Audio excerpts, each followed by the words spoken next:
Hey everyone, and welcome. Today, we're going to dive into ICT audits. Now, you can think of these as the essential health checkup for any organization's technology. We're going to uncover how these audits make sure the digital heart of a business is not just strong, but also secure. So, let's get right into it. And to really set the stage for us, we've got this quote from Professor Simon MAINA KARUMES. His work gives us a really solid academic foundation for understanding how to manage risk and build strong information systems. So, you know the insights we're talking about today are coming from an expert. All right, so here's our game plan.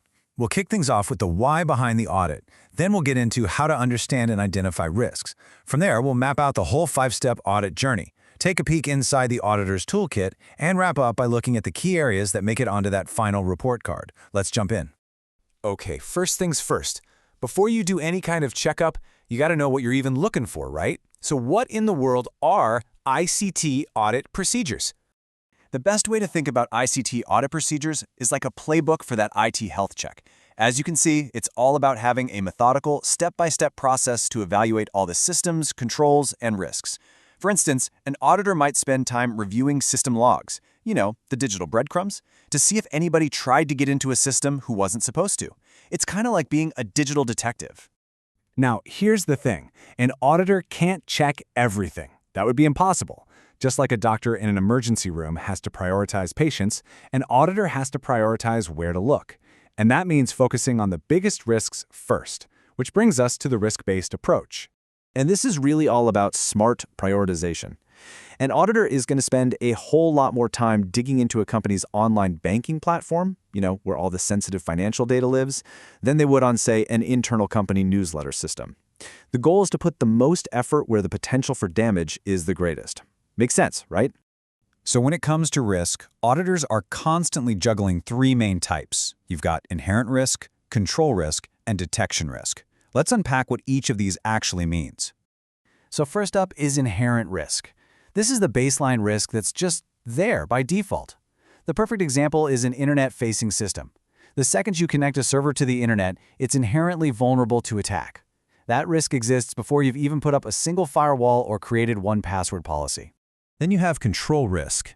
This is the risk that your safety nets, your defenses, fail you. Think of it like a really flimsy lock on a door. Sure, you have a control in place, but it's not effective.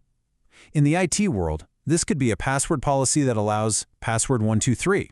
It's basically an open invitation for trouble. And finally, we've got detection risk. This one is all about the human element. It's the chance that an auditor, even with all their training and tools, just misses something. Nobody's perfect, right? And this risk acknowledges that reality, that an existing issue might just slip through the cracks during the review. Okay, so we've got a handle on the what and why of risk. So now let's look at the how. What does the actual 5-step journey an auditor takes during an examination look like? This slide maps out the entire life cycle perfectly. It all starts with step 1, planning, which is where the goals and the boundaries of the audit are decided. Then comes step 2, which we just talked about, risk assessment, where you zero in on those critical areas. The real heart of the audit is step 3, audit testing, where all the evidence is gathered. After that, it's on to step 4, evaluation and reporting, where all the findings get documented in a clear report. And it doesn't stop there. Step 5 is the crucial follow-up, making sure that the problems that were found actually get fixed. So we know the process, but what tools and techniques do auditors actually use during that testing phase? Let's take a peek inside the auditor's toolkit. Okay, this highlights a really key distinction. On one side, you've got compliance testing. This is all about asking, are the rules being followed? Are people doing what they're supposed to be doing? On the other side is substantive testing, which asks, is the data itself accurate and complete? So one is about the process, the other is about the outcome. Which, of course, leads to a huge question. Today, auditors are dealing with millions, sometimes billions of transactions. How can they possibly check all that data? And the answer is, you guessed it, technology. Computer-aided audit tools, or CATs, are the modern auditor's secret weapon. This is specialized software that can analyze millions of records in minutes, spotting anomalies and patterns that a human could never find. This is how they can find that one fraudulent transaction buried in a million lines of data. It's like having a super-powered magnifying glass. All right, so after all that work, what does the final IT health report card actually cover? Let's explore the key domains that every single comprehensive audit is going to examine. This table gives us a great snapshot. First up, you have governance, which is all about making sure IT is actually supporting the business goals. Then there's access control, who has the keys to the kingdom.